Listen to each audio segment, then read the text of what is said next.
Sednaya Prison. Shadows of Sednaya, the prison that devoured lives. The gates of silence. In the mountains just north of Damascus, where the cold winds whisper against grey stone, stands a place shrouded in fear.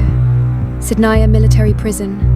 From the outside, it looks like any heavily guarded facility: concrete walls, iron gates, and endless checkpoints. But what lies inside is a black hole of humanity, a place where thousands entered, but few ever returned. Locals called it the human slaughterhouse.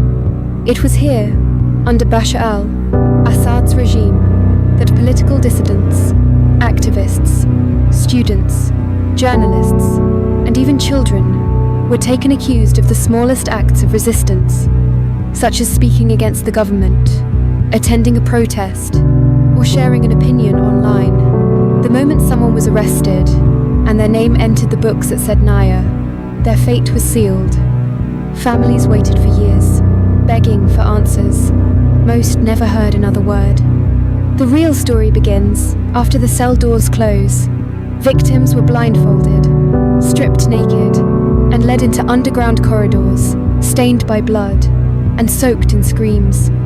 The torture began instantly not as punishment, but as a system, a machine of fear, a policy of erasure. Torture as routine. In Sednaya, torture wasn't just a tool, it was the language of the prison. Some detainees were starved until their bones pressed tightly against their skin. Meals, if they came, were a few spoonfuls of rotten soup or a piece of bread kicked under a cell door.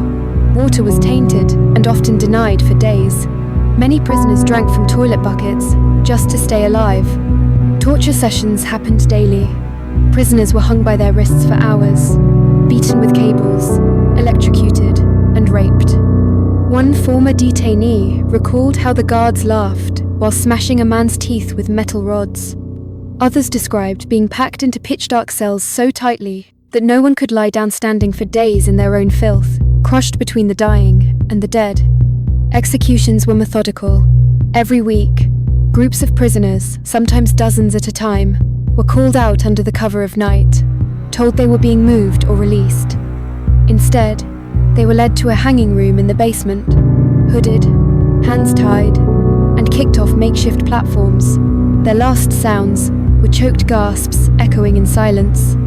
The bodies were dumped into mass graves outside the prison. No names, no graves, no records, just silence. It is estimated that at least 13,000 people were executed in Sednaya between 2011 and 2024 alone. Thousands more died from starvation, torture, disease, or simply vanished. The prison consumed them whole. Voices from the void. The world knew little. Syria was drowning in war, and the cries from Sednaya were buried under rubble and denial. But some survived barely. Their testimonies painted a horrific picture. Former prisoners recounted the sound of skulls cracking in the night, the smell of rot wafting through air vents, and the fear so deep it turned men into shadows of themselves. We counted the days, not by light, but by the beatings, one man said. In Sednaya, you die long before your body stops breathing. Amnesty International released a chilling report in 2017, naming Sednaya a human slaughterhouse. They used satellite imagery, interviews with survivors, and smuggled sketches to recreate the dark architecture of horror. The Syrian government denied everything, as they always had. But truth has a way of clawing through the silence.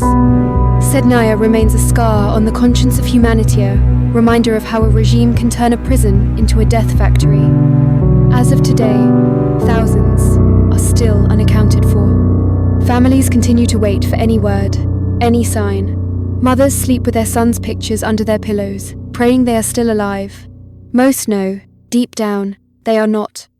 Yet they hope, because hope is the only thing the walls of Sednaya could never fully kill.